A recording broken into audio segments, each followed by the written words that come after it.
Dartmoor Prison, isolated from the outside world by walls of granite.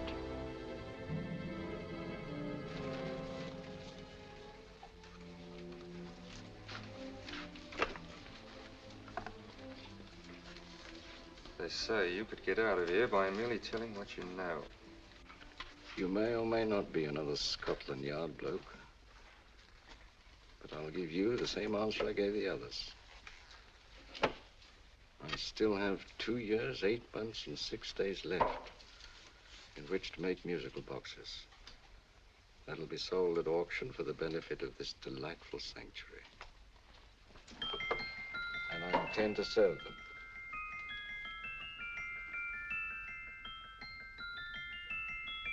Move along. And now we come to the next object on our list, or I should say objects, because there are 3 of them. Now, ladies and gentlemen, these can be bought together or separately. Now, these beautiful little musical boxes only arrived this morning, and I didn't intend to put them on the auction block until later, but I'm going to sell them now. So, good friends, as our old pal Mark Antony used to say, lend me your ears. And what do you hear? Right. The beautiful tinkle tinkle of a musical box. What a lovely trinket. What a beautiful gift. Created and made by loving hands. A thing of beauty and utility. I was going to start with £5. It's a bargain, £5. Do I see any hands?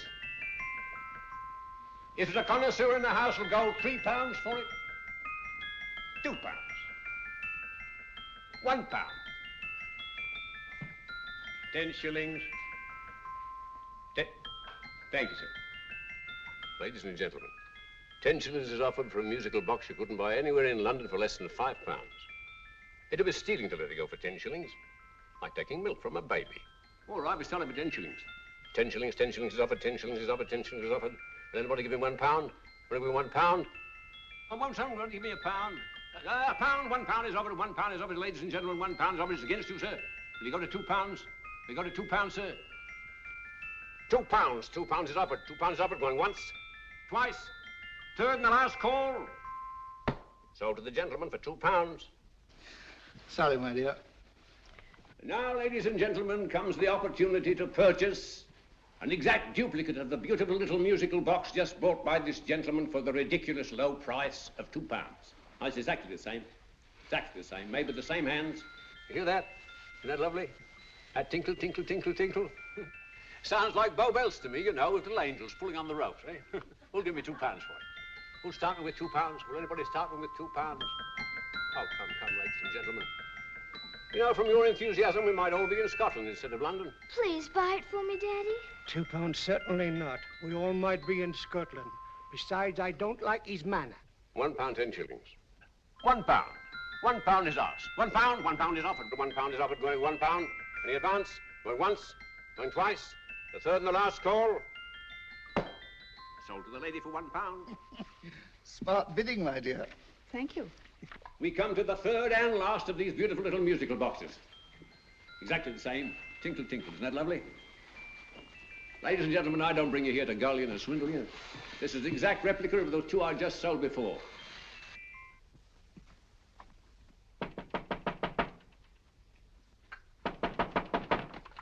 We're closed. But this is extremely important. Come in, sir, come in. I'm sorry to disturb you, but I was unfortunately delayed from arriving in time to bid on certain articles which I was rather anxious to obtain. Oh, perhaps they weren't sold, sir. We are carrying several things over. What might the articles be, sir? 3 identical musical boxes, about so large. Oh, I'm sorry, sir, but they were sold. Pity you weren't here to bid on them. They didn't bring anything like the real value. I'm most anxious to obtain them. I wonder if your records would show who the purchasers were. Oh, we don't usually give out that information, sir. For certain, shall we say, sentimental reasons, I'm most anxious to get in touch with the purchasers. I'd be willing to pay, shall we say, £5. Well, for certain sentimental reasons, sir, we'd be very happy to oblige. Alfred, today's sales. The 3 musical boxes. Musical boxes? Oh, here we are. The first purchase for £2 from Mr. Julian Emery, 52 Portman Square. Write this address down, Alfred. Yes, sir. Second didn't leave any name. Oh, how unfortunate. I think she's a dealer. You see, they don't like us to know where the things are going. On account of the profits. You say the second purchaser was a woman. Can you give me a description of her? Oh, she was a young woman, fairly tall, slender.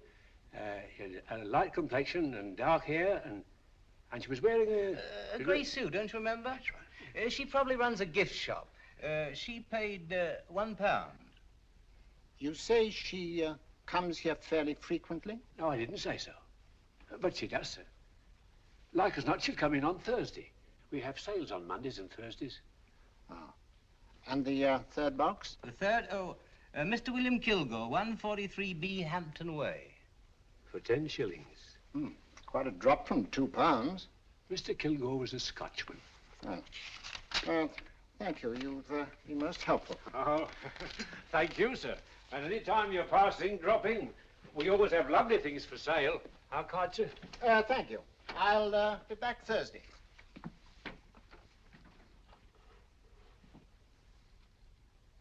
The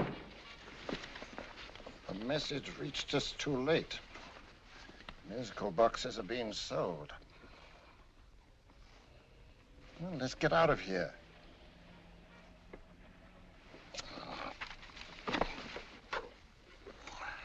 Someday you'll go too far.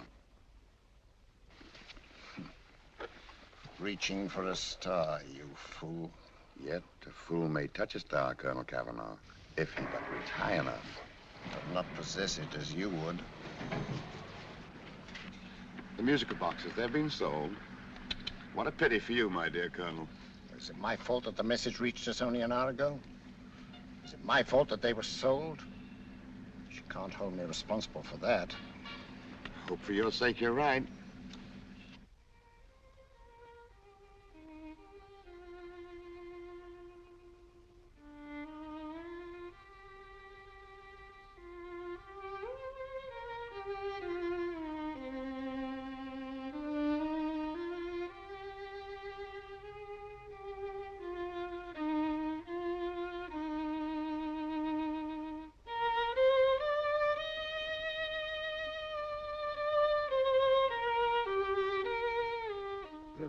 Upon you tonight at 7:45, a gentleman who desires to consult you upon a matter of the very deepest moment. Do you remember that letter, Holmes? It was written over 2 years ago. An interesting case, devilishly interesting. Irene Adler. What a striking-looking woman from the brief glance I had of her. Seems only yesterday. What charm. What poise, and what a mind. Sharp enough and brilliant enough to outwit the great Sherlock Holmes himself. I take it the new issue of the Strand magazine is out, containing another of your slightly lurid tales. It is indeed. And what do you call this one? I call it A Scandal in Bohemia. Not a bad title, eh? If you must record my exploits, I do wish you'd put less emphasis on the melodramatic and more on the intellectual issues involved. More on the What do you mean by that? Well, I do hope you've given the woman a soul. She had one, you know. By the woman, I suppose you mean Irene Adler. Yes.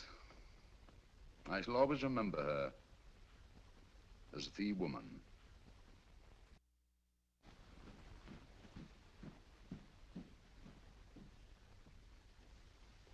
Come in.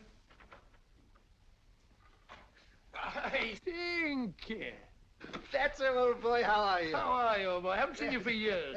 I want you to meet my old friend Sherlock Holmes. Holmes, this is Stinky. In other words, Julian Emery. How do you do, Mr. Emery? Watson has often spoken of you. Oh, has he? Yes, we were at school together. Yes, more years ago than I care to remember, but you didn't come in here just to remind me of that. No, I just happened to be in the neighborhood and saw your lights burning, so I took the liberty of looking you up. Still writing your mystery stuff? Here's there's a new one out this week. Good, I never miss them. Oh, good, thanks. I say that bandage makes you look very interesting. Still poking your nose into other people's business as usual? Who hit you? I haven't the foggiest notion. Somebody knocked me on the head in my own living room and then proceeded to commit the most idiotic burglary you ever heard of. Fellow must have been balmy as a coot. Balmy? Why? Come sit down, old boy. Would you You like a cup of tea? Oh? Oh, all right. I'll go and tell Mrs. Hudson about it. Yeah. Why do you say the robbery was idiotic, Mr. Emery? Oh, simply from the fact that with about £5,000 worth of musical boxes in my living room, the thief, who I caught in the act, made off with one that isn't even worth £5. I gather you're a collector of musical boxes. Yes, I am indeed. Some of them are very beautiful, but not the one that was stolen. The thief evidently grabbed the first thing that came to his hand when he heard me coming into the room. Still, it's rather odd, isn't it, that having disposed of you, he didn't pick up something more valuable. Mm-hmm. Was there anything unusual about the stolen box? No, nothing at all. No, I picked it up in the south of France, several years ago. You say you have many valuable music boxes, and yet the thief made off with one that isn't worth £5. Sounds like rather an intriguing little problem. Yes, well, I take it that he was just an ordinary petty thief and didn't know the value. That is a possible explanation, and yet I venture to say that the average petty thief has a more extensive knowledge of the value of objets d'art than the average collector. Well, anyway, that's Scotland Yard's theory. They didn't get very excited about it. That's consistent anyway. I wonder if I might see your collection, Mr. Emery. Oh, of course you could, yes. Nothing a collector likes more than showing off his trophies. When would it suit you? No time like the present. Good. My place is just round in Portman Square. Shall we? Yes, right. Hello? Where are you going? Stinky hasn't had his tea yet. Oh, I'm sorry. We're going round to my place, where I'm going to give you something better than tea. Now, this one was made for Louis XV, and is one of the very few still in existence from that period, and a particularly fine specimen at that. Charming, isn't it? Quite. They all sound to me like a lot of mice running about on a tin roof. I'm afraid you have no ear for music, Watson. Give me a good old band playing a rousing march. You'll have all your silly little tweets.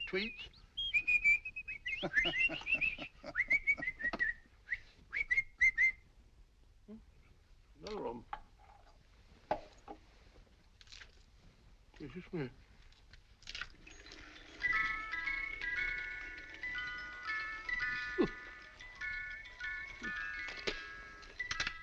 Stupid thing.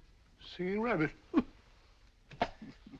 What would you say offhand is the value of a box like that, Mr. Emery? Well, it's hard to say offhand, but I think we'll bring about £500 or £600 today. It's the gem of my collection. Yet a thief who steals an oddity like a musical box passes up one worth £500 for one of almost no value at all. Odd. Very odd. What was the stolen box like, Mr. Emery? Oh, just a plain wooden box about so big. Mm-hmm. As a matter of fact, I have one over here almost exactly like it. I picked this up yesterday at an auction room in Knightsbridge. Paid only £2 for it. Of course, I wouldn't in the ordinary way add one like this to my collection, but the tune intrigued me. I'd never heard it before.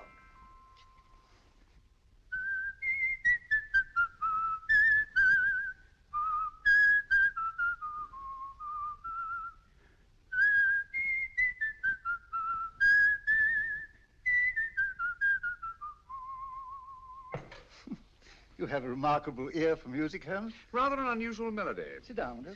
Thanks. You say you bought that box at an auction sale yesterday? Yes, the Gaylord auction rooms in Knightsbridge. Run by old, what's his name? Crabtree. That's the man. At what time was the robbery committed? Oh, about 3 o'clock this morning. You know, Mr. Emery, that box and the robbery might well be cause and effect, especially since you say that the stolen box outwardly resembles this one a great deal. And Scotland Yard were not particularly interested, eh? Oh, yes, but I wouldn't blame him for that, especially as I told him I was quite unable to describe the thief, except, of course, for the fact that it was definitely a man. All you remember is that you came in here and someone struck you on the head. Yes, and the next thing I knew, my man was trying to revive me. It might be wise for you to put that box away somewhere and lock it up. Oh, I don't think that's necessary. Besides, everything's insured. Well, at least if any further attempts at robbery are made, I'd suggest that you call the police, rather than running into any personal danger. Oh, come, Holmes, aren't you being a bit of an alarmist? Possibly. Well, I must agree with old Stinky. Seems to me you are making rather a mountain out of a moleskin. Molehill is the word, old boy, and it's time you were in bed. Thanks so much for letting us see your place. No, it's been glad meeting you. Holmes, I can't understand why you were so mysterious. Seems to me the petty thief explanation was the only sensible one. Really? Yes, I can't see how you can believe it was anything else. I didn't say I believed it to be anything else. The petty thief theory is the obvious one, I grant you. However, it's often a mistake to accept something as true merely because it's obvious. The truth is only arrived at by the painstaking process of eliminating the untrue. We are not able to do that in this case without further data. Rubbish, you're pulling my leg. You're trying to turn a tuppenny-halfpenny robbery into an international plot. No, I'm not. I just hope that your friend Stinky is a little more cautious in the future, just in case.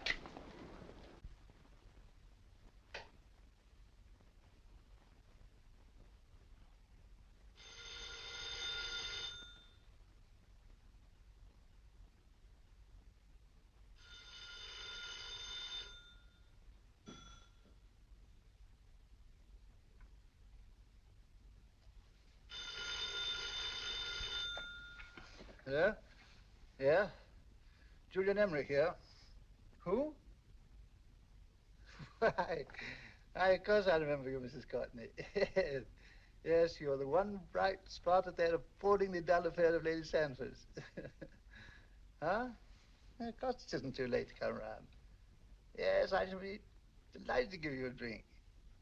I tell you what, come straight up and I'll leave the door unlatched. Right, well, 15 minutes? Good. I shall be counting each moment. No, I mean that, really. Right, goodbye.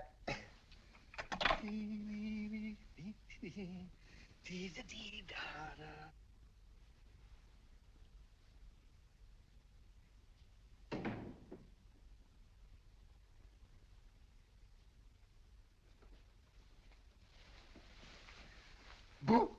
Oh, you startled me. Did I? Yes. Must be the pixie in me. I know I shouldn't have called you so late, but I was at a party just around the corner, and I remembered your invitation to see your collection of musical boxes. My dear Mrs. Courtney, pleasure is all the greater for being so unexpected. My friends call me Hilda. Thanks. Mine call me Stinky. Stinky, how quaint. Oh, what a perfectly wonderful collection of musical boxes. You know, when you told me you had a collection, I had no idea it was so attractive. Yes. They appeal to the ear as well as to the eye. Oh, what a plain little one. Why, it looks just like a country cousin amid all this grandeur. No. You mustn't underestimate the country cousin. Only last night a burglar broke in here, and with all these to choose from, went off with one very much like it. Really? Yes, I don't mind the loss of the box so much, but I do resent this crack on the skull. But it makes you look so interesting. Oh, do you think so? Uh-huh. It's funny, that's what old Fatso said. Fatso? I mean, Dr. Watson. He was here this evening with a friend, a Mr. Holmes. He's interested in my collection, too. Sherlock Holmes? Yes. Do you know him? I've heard of him.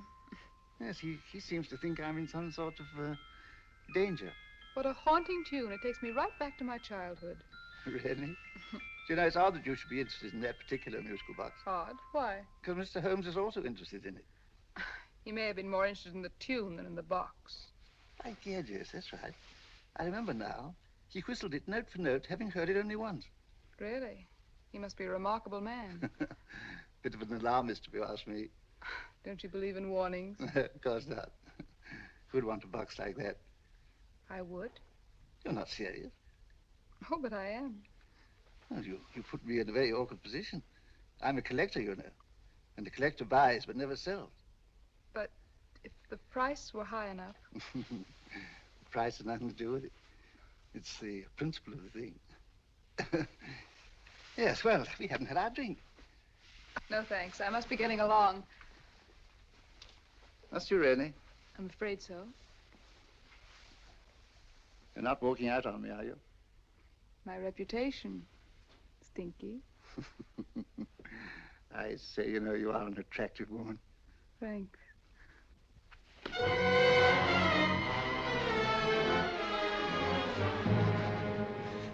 You fool. I told you to wait outside. What did you have to kill him for? All I had to do was walk out with this. He held you in his arms. Don't touch him. Don't touch anything. Now get out. I'm sorry. You're sorry.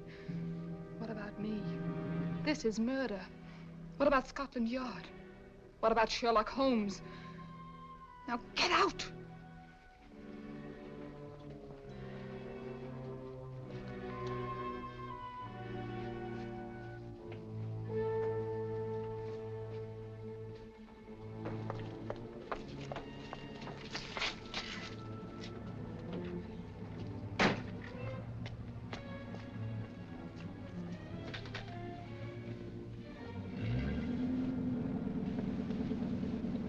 Did you get it? Good. Did you have any trouble with him? Just a matter of murder. Ah, Mr. Holmes. Hopkins. Thanks for coming so promptly. Inspector Lestrade suggested that I call through to you. Mr. Emery was the client of Mr. Holmes, Inspector. Indeed. You didn't mention that when I telephoned you, Mr. Holmes. Well, not exactly a client, Inspector. Sergeant Thompson? He was killed between the hours of 11 and 2 o'clock this morning, Mr. Holmes. Must have been someone he knew, someone of whom he had no suspicion. Poor old Stinky. It's all my fault. I should have prevented this. Well, it's no time to start talking about that now, Doctor. Apparently it's gone. That's the second attempt on the musical box that Emery bought at the auction sale. And this time it was successful. But that box was only worth £2. It was worth a man's life, Watson. I think we'd better pay a visit to Gaylord's auction room and that fellow Crabtree. Inspector, may I suggest that you make a complete search of this flat for a small, plain, musical box about that size? Thank you. Come on, Watson. You say the first box went to Mr. Julian Emery. The second to Mr. Kilgore, 143B Hampton Way. And the third to the unidentified young lady who presumably has a shop and lives near Golders Green. That's right, Mr. Holmes. Isn't it rather strange, Mr. Crabtree, that you should have had 3 identical musical boxes all playing the same tune? Where'd they come from? Dartmoor Prison. Dartmoor? Yeah, we get a regular shipment from there every month. The inmates manufacture them. Well, they make all kinds of things, you know, pipe racks, waste paper baskets, musical boxes. Did you happen to notice if anyone showed any particular interest during the auction in the purchasers of these 3 boxes? Oh, come now, Mr. Crabtree. This is very literally a matter of life and death. Well, since you put it that way, Mr. Holmes, there was a gentleman came in here about an hour after closing time, and he was in an awful state, he was. He gave me £5 to tell him where the boxes had gone to. He said they had a sentimental value for him, sir. Expensive sentiment. Can you describe him? Well, he was tall, distinguished looking, and he had grey hair and a moustache. Oh, he was quite a gentleman, sir. What was his reaction when you were unable to supply him with the address of the young lady who owned the shop? I told him the young lady usually come back on Thursday. He said he'd come back on Thursday. Now, that's tomorrow. Thank you, Mr. Crabtree. You've been very helpful. Thank you. Come along, Watson. Where are we going now, Holmes? To the home of Mr. Kilgore, the man who bought the 3rd box.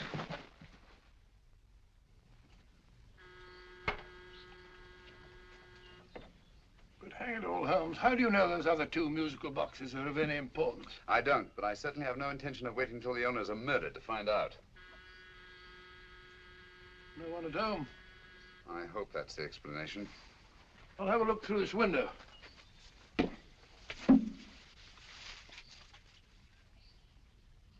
Doesn't seem to be anyone there. The whole place seems deserted as far as I can see. Yes. Mr. and Mrs. Kilgore at home? No. When do you expect them? Oh, in an hour or so. There's no use you're hanging about. They don't buy nothing from peddlers. Peddlers? My good woman, this is Mr. Sherlock Holmes. Sherlock Holmes? Oh, go on. Do you mind if we come in and wait? My business is rather urgent. Well, I've got to go out and do my shopping. And I don't know as Mrs. Kilgore like any strangers nosing about. Quite all right, I assure you. Well, I've got to be off. You 2 wait in the parlor. And no smoking either. Mrs. Kilgore says it smells up the house. Funny old girl, Holmes.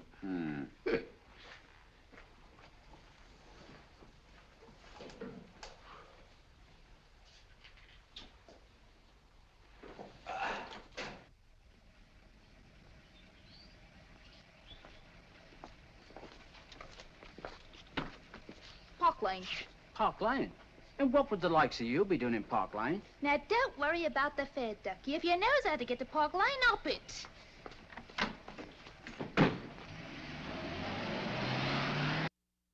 You know, Holmes, I've been thinking. There must have been something hidden in that box of old Stinky's. Stolen jewelry, possibly. What's up, Holmes? Listen. What's just the steam in the water pipes?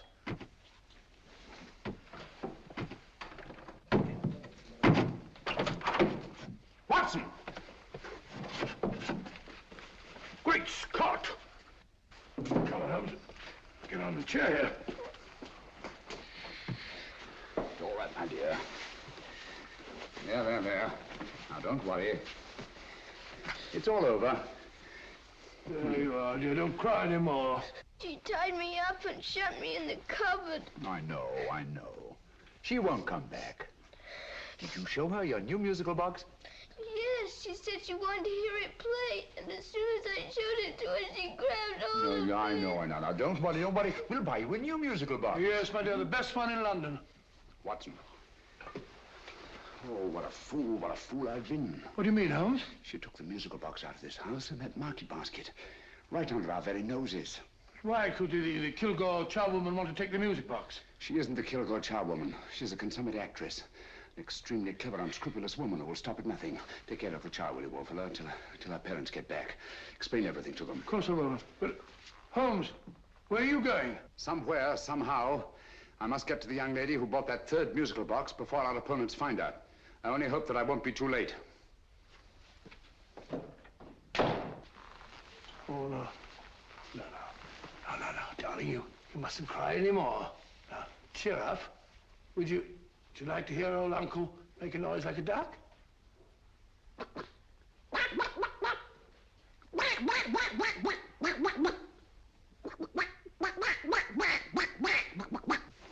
Oh, sorry.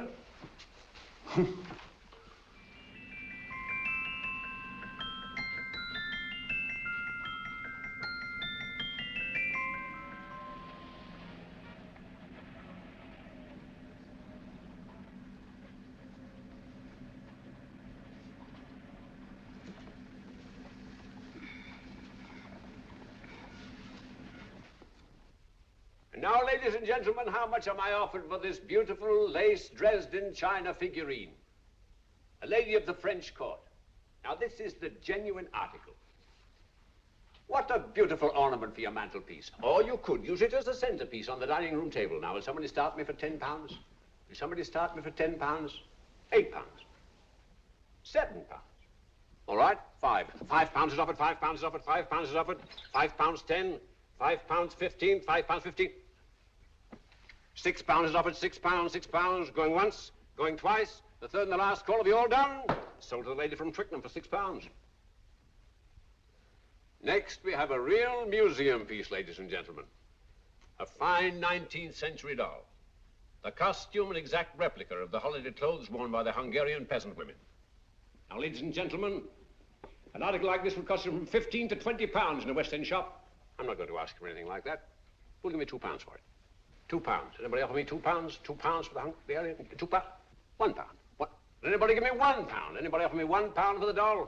£1 is offered, ladies and gentlemen. £1 is offered. Now, I'm not going to waste your valuable time or mine in trying to get one half of what this beautiful doll is worth. If the young lady can steal it for £1, that's her good fortune. So it's going once, it's going twice, the third and last call. Any more? Sold to the young lady for £1. And now, ladies and gentlemen, may I draw your attention to something which may be a great surprise to you, worthy of any collection. The only other one like it is in the British Museum. It's a Ming vase of the 7th dynasty. This vase lay in a large collection somewhere outside Rome for over 2 centuries, I understand. It was discovered there by the noted antiquarian, Sir Andrew Coppleston. Now, some of you may remember Sir Andrew Coppleston. Besides being a noted traveller and antiquarian, he's also a gentleman rider.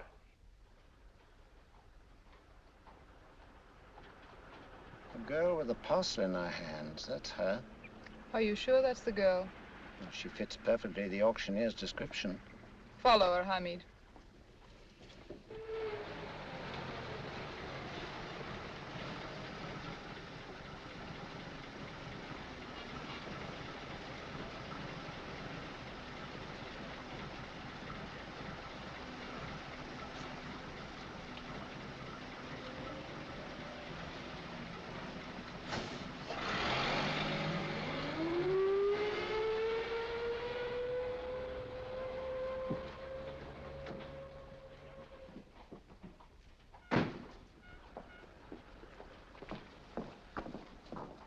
It's lovely, dear. And only £1.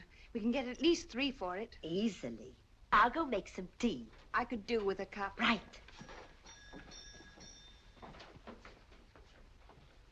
Good afternoon. Good afternoon. I'm looking for a birthday gift for a 7-year-old girl. What would you suggest? We have some lovely dolls. Now, this Hungarian I think peasant- she has enough dolls already. Books are always welcome. Well, I'm looking for something a little different. Oh, that's rather cute. What is it? Oh, that's a musical box. Children always love them. And this is an exceptionally nice one. It plays many tunes.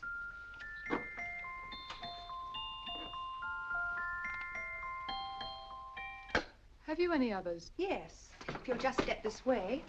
I have only 2 left.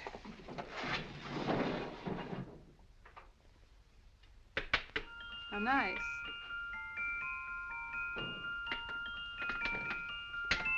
Are you sure this is all you have? I'm sorry. They're rather hard to find, you know. That's our entire allotment. I did have one other, but I sold it earlier this afternoon. But it was only a plain wooden one. It wouldn't have been a very nice gift for a child. Really? Do you happen to know who the purchaser was? Why, yes. He left his card, just in case anyone should inquire for him.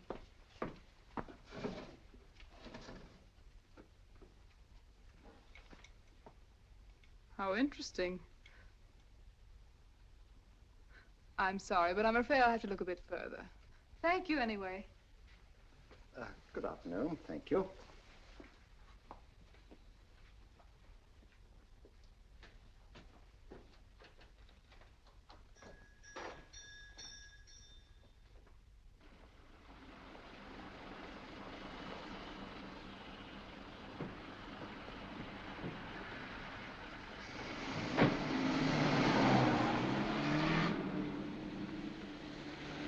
Heavy! Follow that cab. Here now, what? Scotland Yard. Hop in.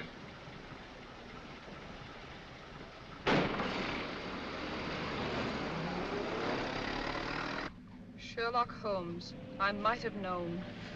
We thought we were the hunters, instead of which we're the hunted. We've been fools. We played right into his hands. Of course. He's had us followed. Don't look. The man in front of the toy shop. Hamid, turn sharp right at the next corner and again at the next.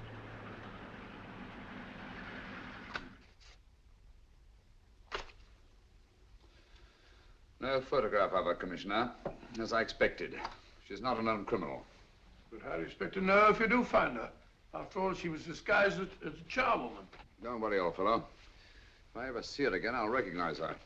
Well, it won't be long till we know who they are and from where they operate. Who's covering them? Sergeant Thompson's following them, sir. They won't get away from him. He's a good man. We could have arrested them at Clifford's toy shop if we had any proof. But we know that they killed Emery. Proof, my dear fellow. We must have proof. We have x-rayed it, sir. There's nothing whatever concealed in the box. We'll have a look at the plates.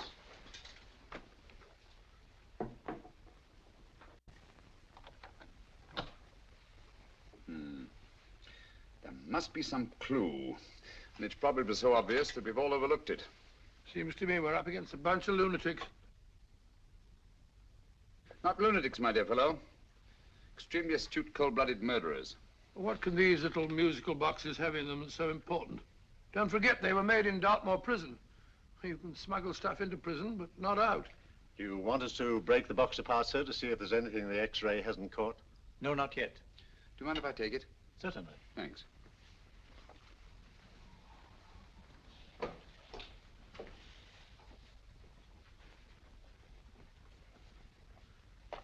The governor of Dartmoor Prison informed us, sir, in answer to Mr. Holmes' question, that all 3 musical boxes were made by the same convict, John Davidson, serving a 7-year term, sir. Davidson? The Bank of England plates. That'll be all. Yes, sir. Now we're getting somewhere. Wait a minute. How did you know about the plates, Mr. Holmes? I'm a student of crime, Inspector. I make it my business to know about such things. And when the name of Davidson was mentioned... Well, who is this fellow Davidson? As long as Mr. Holmes seems to know all about it already, I suppose there's no harm in telling you. 2 years ago in London, there occurred a robbery of such tremendous importance, although the stolen articles themselves have no intrinsic value whatsoever, that the Home Secretary was instrumental in seeing that not a word of it appeared in any newspaper. But you never told me anything about this, Holmes. You were away at the time. Articles of no intrinsic value and yet of such importance? I don't understand. Davidson was apprehended within 15 minutes of committing the theft. But by that time, he'd hidden the articles in question and they've yet to be found. Before going further, Dr. Watson, I must inform you that this matter's not to be mentioned outside of this room. Of course not. Do I look like a man who'd gossip? Let's not go into that now, old fellow, shall we? Davidson had been employed for years in a position of extreme trust by the engravings department of the Bank of England. The articles he stole were nothing less than a complete duplicate set of plates for printing £5 notes. What? The Bank of England's own plates? Precisely. And with those plates, a gang of crooks could flood England with £5 notes, not forged in the usual sense of the word, but notes undetectable from genuine Bank of England notes in any way whatsoever. Good heavens. Any whisper at all might have resulted in enormous damage in shaking public confidence in the Treasury. We tried everything after we arrested Davidson. Offered him a shorter sentence if he'd tell us where he'd hidden the plates. Why, we even put in Scotland Yard men with him as cellmates, but no results. Obviously, Davidson is a man of strong character and infinite patience. Yet suddenly he feels impelled to smuggle out the secret of the hiding place of the plates to his confederates. Why? I don't understand, Mr. Holmes. Well, for example, has the Bank of England made any plans to radically change the design of the £5 note so that in, say, 7 years from now, notes made from the stolen plates would be worthless? Confidentially, Mr. Holmes, such a move was discussed. But replacing all the £5 notes in circulation would be such a Herculean task that nothing's been done about it as yet. I see. Of course, there is another possible explanation. Davidson didn't have much time to find a hiding place before he was captured. He may be afraid that the plates will be accidentally discovered before he's released. Hence his anxiety to communicate their whereabouts to his confederates as soon as possible. I believe you've hit it, Mr. Holmes. I'm sure that the message is contained in this musical box.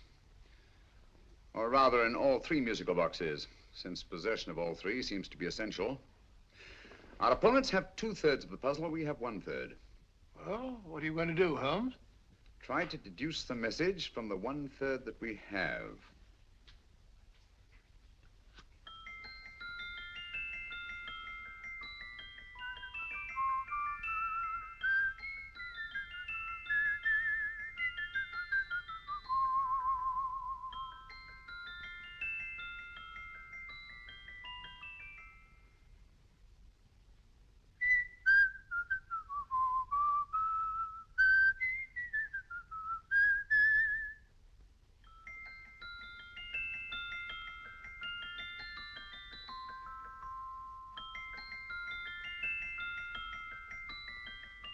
It's the same tune as the one played by Emery's musical box. And yet it's different. Sounds the same to me. The tune. Somehow the tune is the key to the mystery. It must be the tune. Otherwise, why use 3 musical boxes to convey the message? Why not collar boxes or shoe boxes? Yes? Oh. It's for you, Inspector. Oh, thank you, sir. Inspector Hopkins speaking. What? Where? Golders Green Station reports they've just found Sergeant Thompson's body. From the tire marks on his clothes, he was apparently run over by a taxi. What an unfortunate accident. Not an accident, my dear fellow. I'm afraid it's murder. Never know just who you're going to meet when you're walking down a busy London street.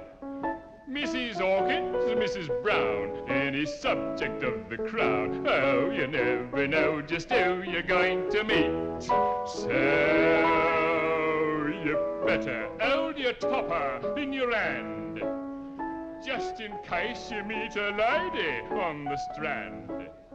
Girls will think you're kind of sweet, and your day will be complete. Oh, you never know just who you're going to meet. Now, a gentleman is judged by his appearance. Yes, a gentleman is judged by how he talks. Now, he's much better off when he's acting like a toff, especially if he's taking him a walk.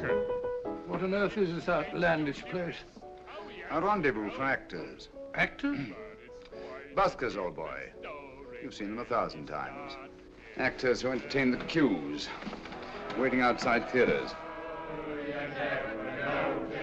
you're going to meet when you're walking down a busy London street.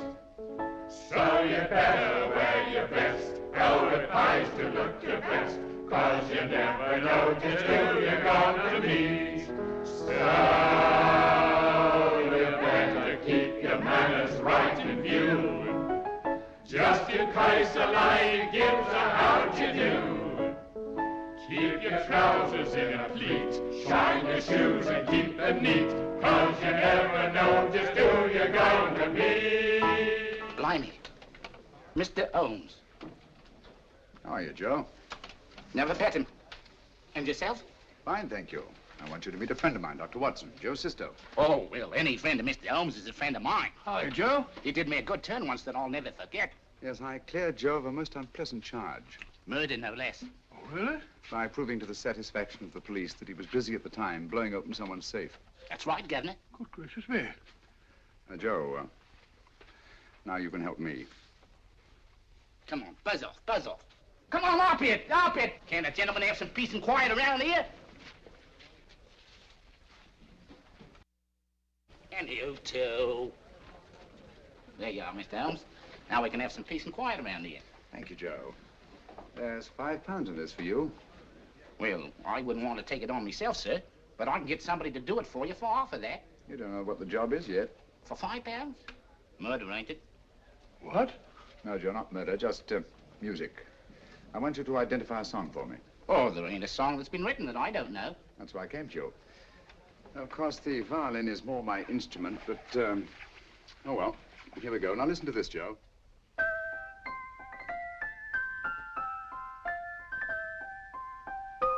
Wait a minute. You're playing that wrong. That should be E natural, not E flat. You know the song? Oh, yes. It's an old Australian song called, The Swag Man. But you're playing it all wrong. That's what I hoped you'd say. Now, listen again, Joe.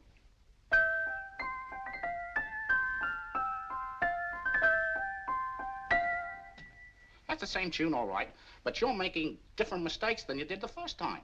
No, not mistakes, Joe. Call them variations. Here, play the song for me, will you, the way it's written.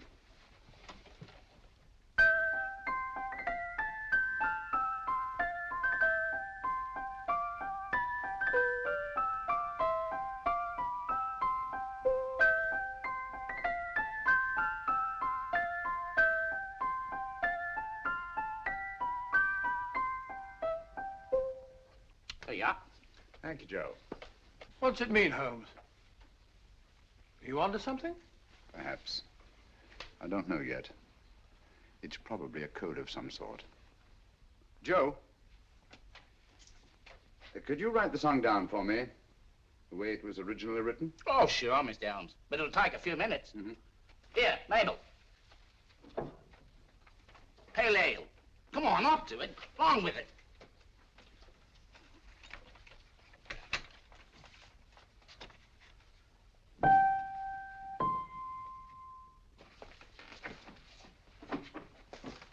Well, obviously it isn't the lyrics. No combination of those words made any sense at all. The variations in the way Emery's musical box played the tune are different from the variations in the one we have. You sure? Quite. You see, I took the trouble to memorize the tune as played by Emery's box that night we were with him in his flat. Holmes, you amaze me. Elementary, my dear fellow. One of the first principles in solving crime is never to disregard anything, no matter how trivial. But why were 3 boxes? Why not 1?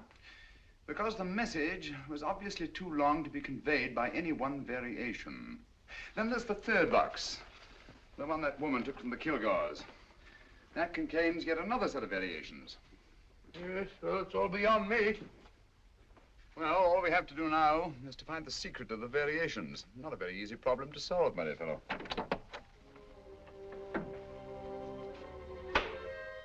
Hello. What's up? We've had company.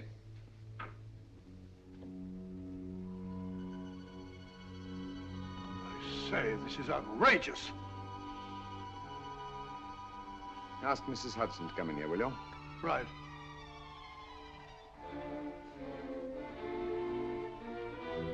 Mrs. Hudson? Yes? Oh, there you are. Will you come up here at once, please? Oh, coming, sir.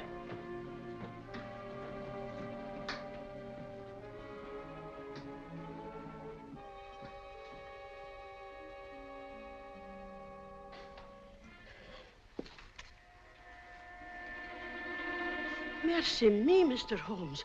What has happened? Who called while we were out, Mrs. Hudson? Just a young lady. The one who said you wanted her to wait for you. And a nice-looking old gentleman with Our her. friends again, Watson. Friends? What did the young lady look like? Oh, I couldn't see her face. She had a heavy black veil on. But she had such a nice way with her. Oh, I'm sorry, Mr. Holmes, if I've done anything wrong. But you did say I should always let clients come in and wait for you.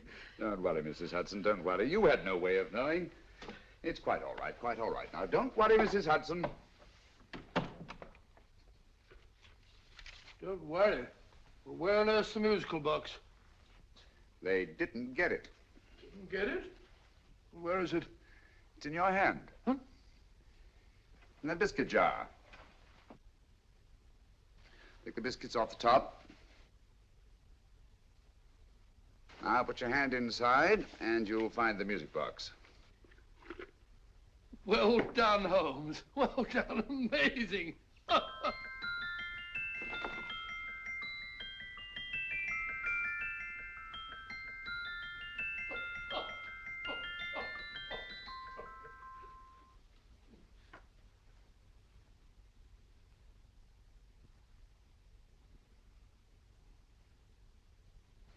Whew. Nice fresh smell. Like a pub after closing time.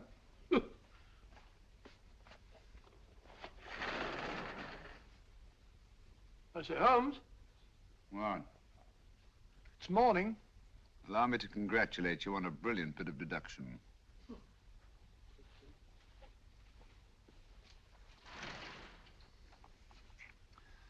It's not a transposition, not a polygraph transposition, not a trigraph, nor any known form of decoding. How about the Morse code? Have you tried that? Yes, at about 3 o'clock this morning. I'm sorry, old man. I was only trying to help.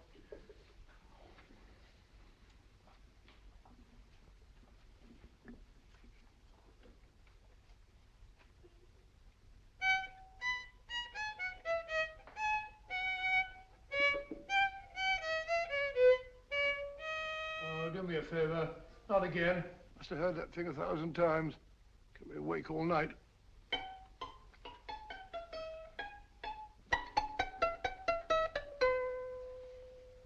Not a very distinguished composition, I grant you. You know perfectly well I don't know one tune from the other. When I was a kid, my people tried to have me taught the piano. I've always felt sorry for that old teacher of mine. The poor old girl finally reached the point of numbering the keys for me. 1, 2, 3, 4. Even then, I never progressed beyond... Numbering the keys, Watson. The 19th key of the keyboard is the 19th letter of the alphabet. S. Here. Write it down when I give it to you, old fellow, will you? The first altered note. Write S first. Now, the 8th key is H. The 5th key, E. The 12th key, L. The 6th key, F. S-H-E-L-F. Shelf. Your piano lessons were not in vain, old fellow. You've solved it. Thank you. Thanks, old bean. Hold it. We now have 2/3 of a message. Behind books, third shelf, secretary, Dr. S. Presumably, these are the first and second portions of the message. And this gang has the first and third parts of it. Precisely. Then it's a stalemate? Yes, Commissioner, but we can't leave it like that. There's no doubt in my mind that they'll try to secure our third of the message that's missing. Well, I assume you've taken every precaution to guard the Clifford music club. Oh, yes, it's carefully hidden at Baker Street with Dr. Watson on guard. However, I'm reasonably certain that, difficult as it may be, we can find the plates even without the missing part of the message. Behind books, third shelf, secretary, Dr. S. Well, outside of the fact that Davidson hid the Bank of England plate somewhere in London, Mr. Holmes, I don't see that we've progressed at all. Allow me to point out to you, sir, the key words Dr. S. It looks as if the plates were hidden in the house of the doctor. Whether S stands for his first or last initial remains to be determined by a process of elimination. Well, there must be 10,000 doctors in London with S for a first or last initial. Precisely. And every one of them will have to be questioned in person. That's why I say this is a task for Scotland Yard. It's a task, all right. But Scotland Yard has searched worse haystacks and found the needle. Well, for the time being, I'll leave the matter in your hands, gentlemen. We'll call you if and when we get a lead on our mysterious Dr. S. Thank you. In the meantime, I intend to follow up a little clue concerning a cigarette.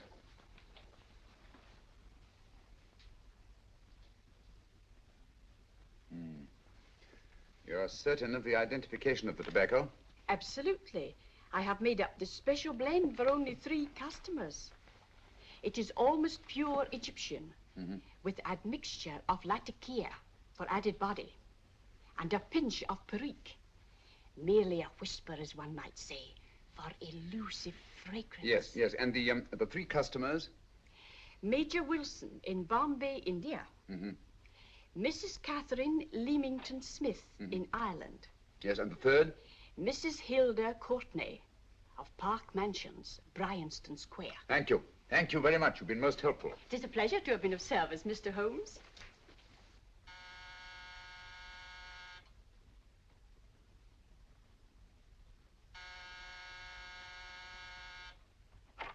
Yes? Mrs. Courtney? Yes. My name is Sherlock Holmes. Oh, do come in. Thank you. I've heard of you, of course, Mr. Holmes. I believe we have a mutual friend in Sir Edward Brookdale. He's spoken to me of you quite often. Indeed. And to what good fortune am I indebted for this visit? I think you know Mrs. Courtney. Well, I did get a summons for speeding last week. But outside of that, I don't think I'm of any interest to the police. Oh, come now, Mrs. Courtney. You seem to forget that you and I have met before. I'm sorry. I'm sure I would have remembered meeting the great Sherlock Holmes. Please sit down. Thank you. You say we met before. Yes. At the home of Mr. and Mrs. Kilgore, 143B Hampton Road. Kilgore? I don't think I know anyone of that name. Well, I didn't say you knew them. As a matter of fact, you called on them when they were out. I don't understand, Mr. Holmes. Really? And you were dressed rather differently. Indeed. Cigarette? Thank you.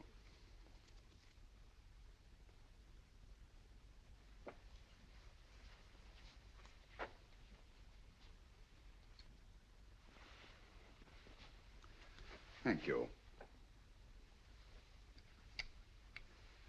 You know, Mrs. Courtney, people generally forget, in assuming a disguise, that the shape of the ear is an almost infallible means of recognition and identification to the trained eye.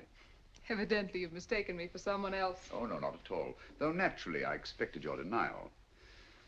But when you paid your visit to my rooms at Baker Street, you carelessly left behind another identification. They're, identical, aren't they? Yes, I must admit they are. You see, Mr. Holmes, to catch one as clever as you, I had to use a very special lure. I knew you'd be unable to resist the bait of my cigarette, having read with great interest your monograph on the ashes of 140 different varieties of tobacco. I should advise you not to move, Mr. Holmes. I must congratulate you on your ingenuity, Mrs. Courtney. It was indeed a brilliantly designed trap. Thank you, Mr. Holmes. Praise from a master is indeed gratifying. I shall always cherish the memory of your flattering words. Memory? Precisely. I'm afraid these gentlemen have a most regrettable task to perform. Unless, of course, you care to turn over the missing musical box with your pledge to take no action against us in the future. I'm afraid that will be impossible. I thought that would be your answer. Hamid! Careful! Careful.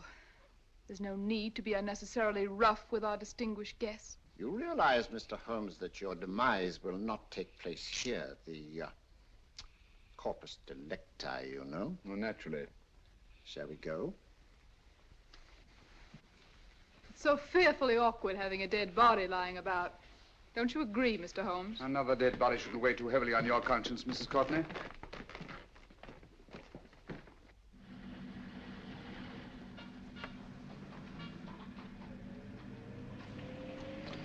You mind if I have a cigarette? Don't see why not.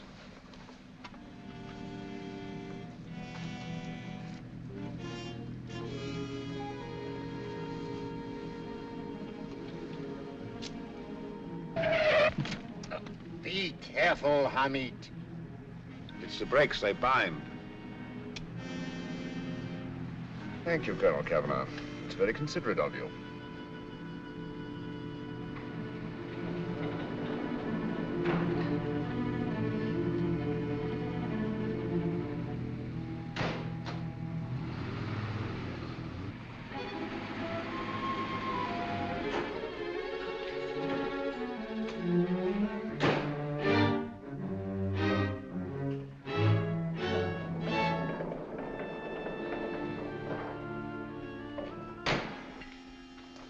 You'll be happy to know, Mr. Holmes, that your death will be a painless one. Hamid, attach this to the motor of the taxi. That little attachment, my dear Mr. Holmes, contains the deadly fluid known as monosulfide. The Germans use it with gratifying results in removing their undesirables.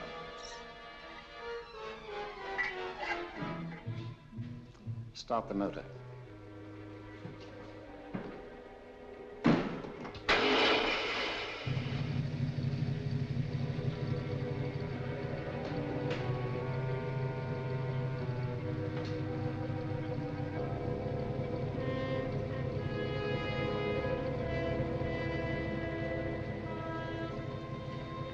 Tape his mouth.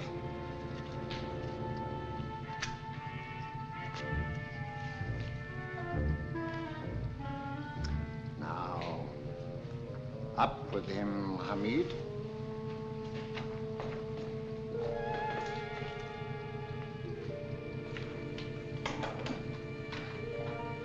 You find yourself like Muhammad's coffin, Mr. Holmes, suspended between heaven and earth.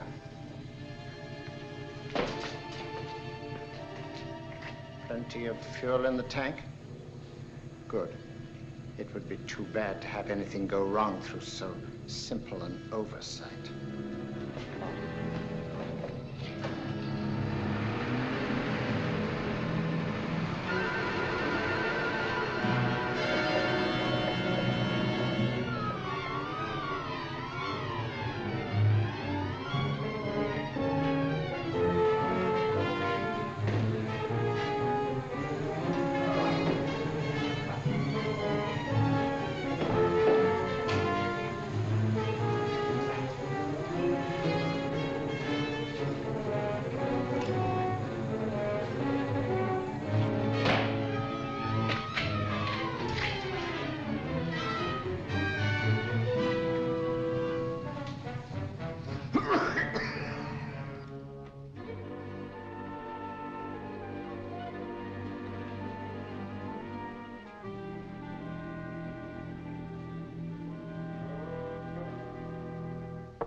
Good afternoon. Mr. Sherlock Holmes? No, I'm Dr. Watson.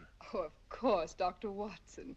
How stupid of me. Oh, so this is stupid of me.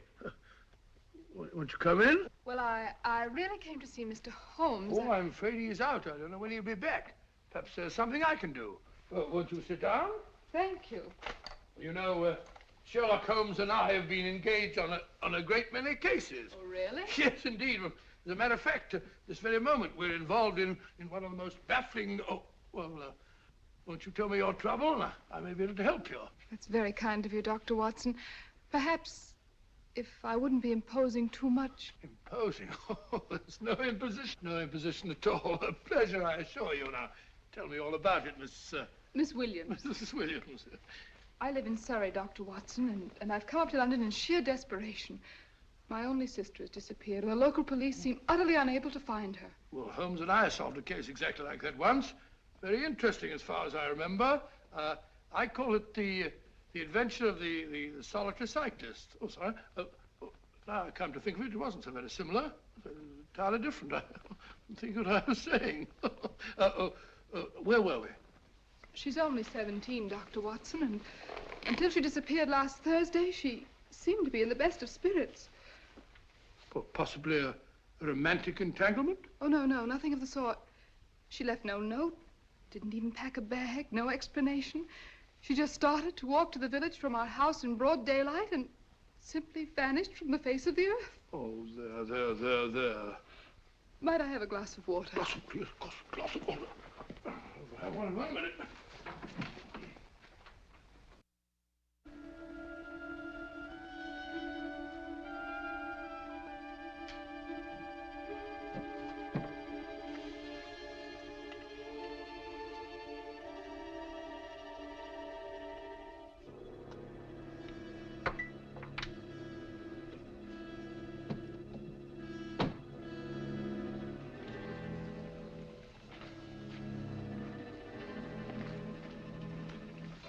There you are, my dear. Thank you, Dr. Watson. No, you're not to cry anymore. You must pull yourself together. I feel much better already knowing that you're going to help me. Oh, Dr. Watson, look! Good heavens! Oh. Get through the fire brigade, quickly!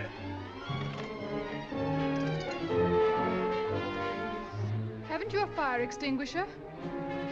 By Jove, we have in the kitchen.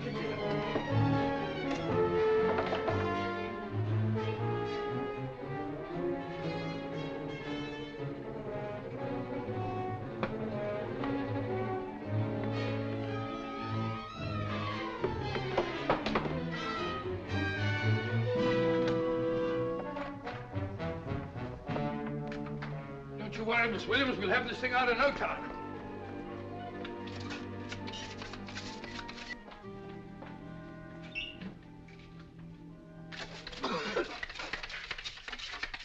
That's got it. Get some air. Well, you see, there was no need for the fire brigade after all. I hope you weren't too frightened, Miss Williams. Oh, gone. That's the trouble with women. They always lose their heads in an emergency. Well...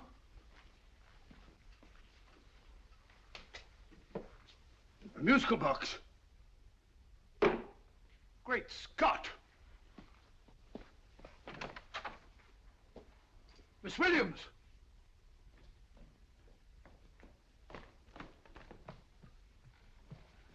Well? Good. And Holmes?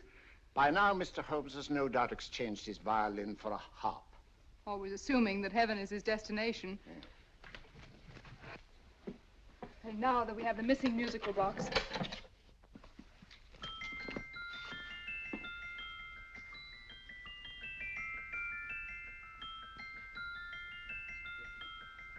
Nineteenth note.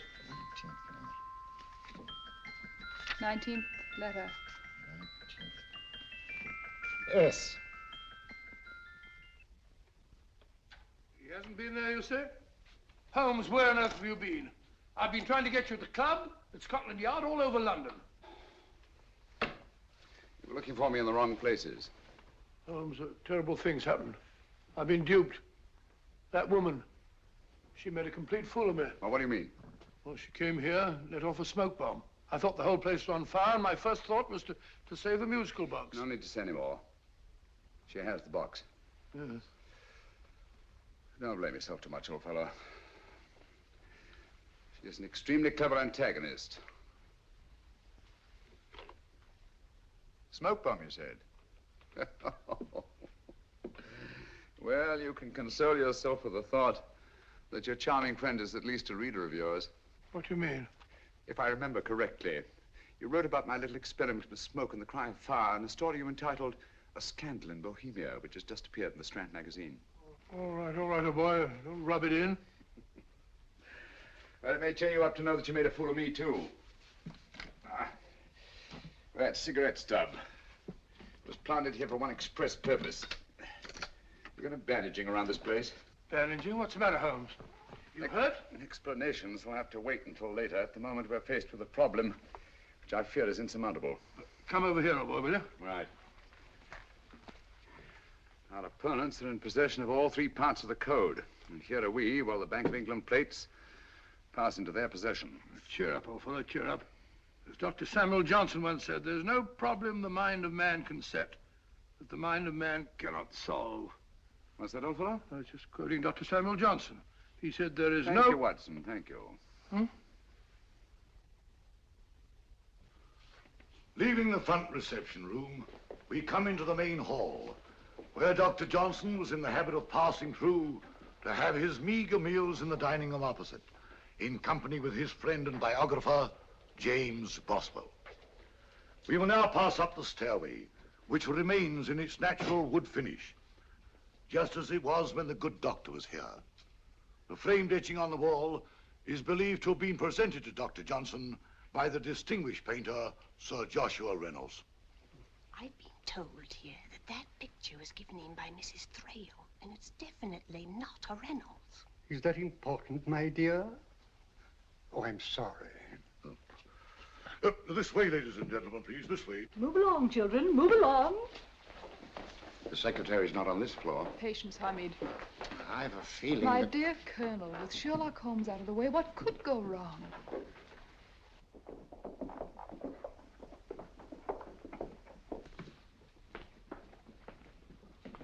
And here we have the Garrett Library, in which Dr. Johnson wrote his famous dictionary, and in which you will see also many of the great man's books and other items of interest. Step forward, ladies and gentlemen, please, step forward. Standing in the corner is the secretary, which contains many of the original works by the literary genius.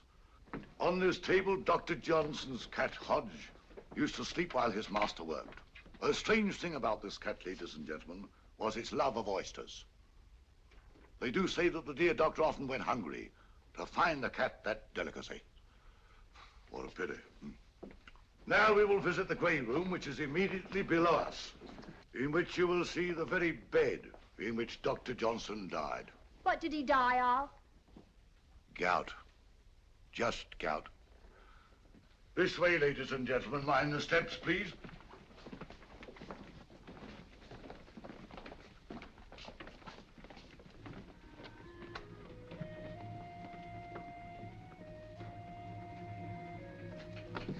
Your keys.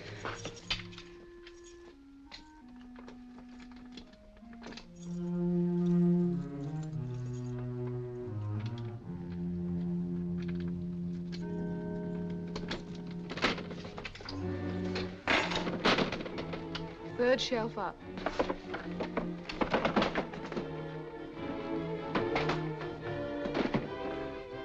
The knife.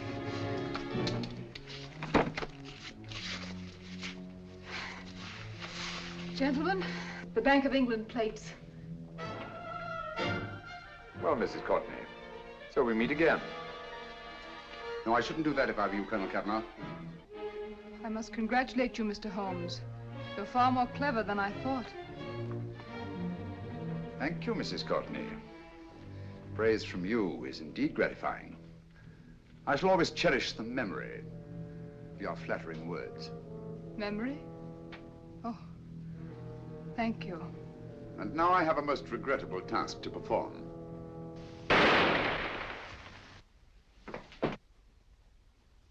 Holmes! Coming, Holmes!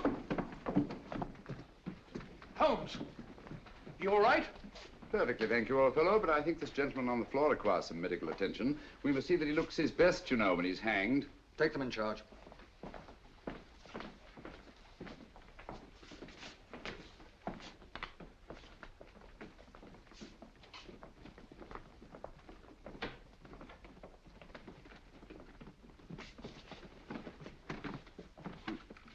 A brilliant antagonist.